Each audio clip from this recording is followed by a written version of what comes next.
I'm ready to take your questions. We'll start with the BBC in the second row here, please. Thank you very much, Secretary-General. Jonathan Beale from BBC. I just want to take you back to Donald Trump's comments at the weekend. You've already issued a statement saying that they undermined all NATO security and put soldiers at risk. Can you just explain what you meant by that? And would you go as far as President Biden, who said Donald Trump's remarks were dumb and dangerous? And separately on the spending, you've highlighted increases in NATO spending today, with an expectation that 18 countries will meet the 2% target. What would you say has been the main motivator of that? Is it threats from Donald Trump, or is it threats from Vladimir Putin? Thank you. NATO has been able to prevent a military attack against any NATO ally for 75 years. And we have done that because it has been absolutely clearly communicated from all NATO allies at any time that we are there to protect all allies. The whole idea of NATO is that an attack on one ally will trigger the response from the whole alliance. And as long as we stand behind that message together, we prevent any military attack on any ally.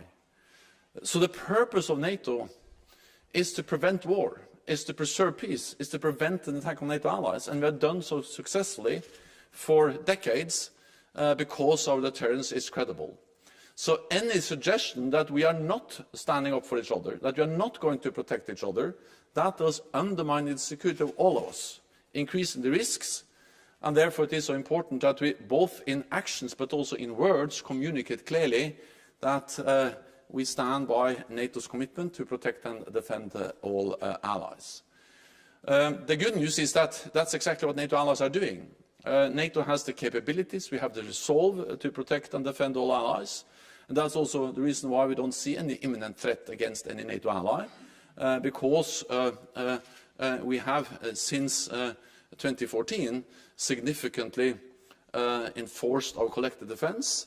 We have the strongest reinforcement of our collective defense in decades, and that was, of course, triggered by President Putin's illegal annexation of Crimea. But it was a decision by NATO allies back in 2014 that, since the world has changed, since the world became more dangerous, it was necessary for NATO to respond, and that's exactly what we have done.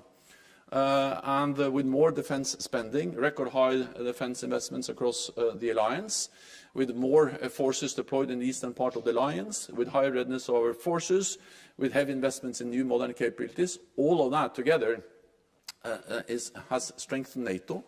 And as long as we continue to invest, as long as we continue to adapt NATO, we will continue to ensure that no NATO ally is attacked. Sorry, you didn't mention Donald Trump. So what is your message to Donald Trump specifically?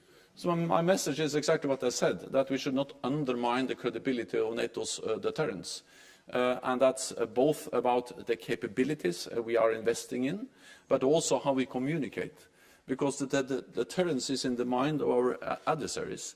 And we should leave no room for miscalculation or misunderstanding in Moscow about our readiness and our commitment, our resolve to protect all allies. And the reason to do so is not to provoke a conflict, but is to prevent the conflict, as NATO has done successfully for 75 years. We'll go to ZDF up here on my right, please. Thank you. Florian Neuhan, ZDF German TV.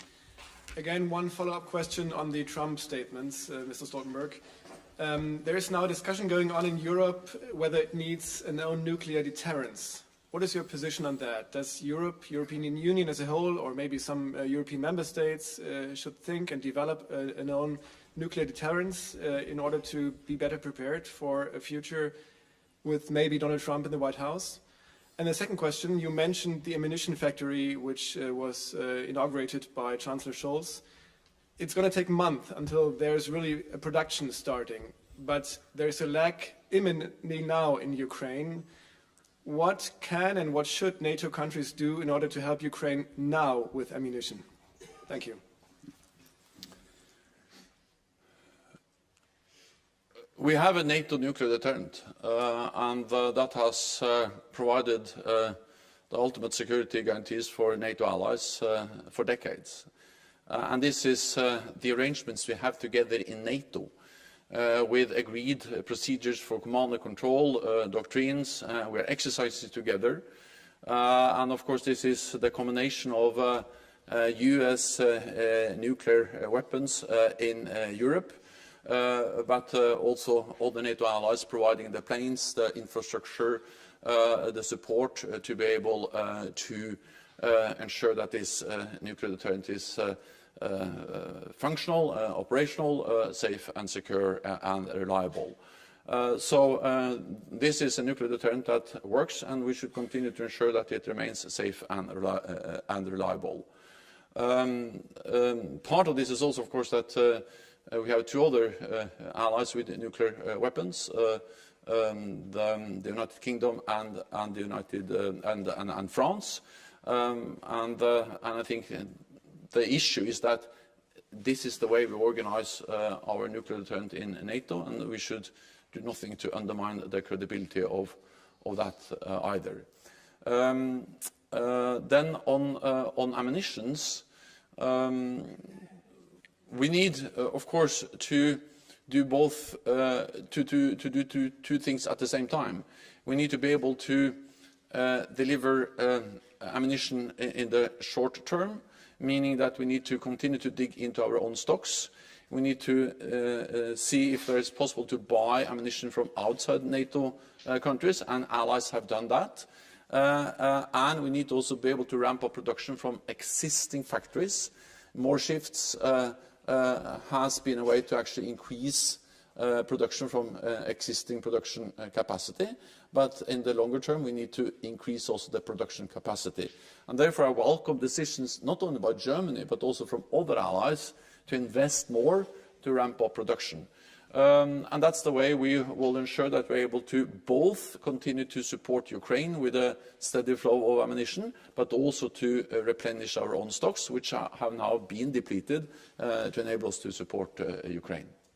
Go to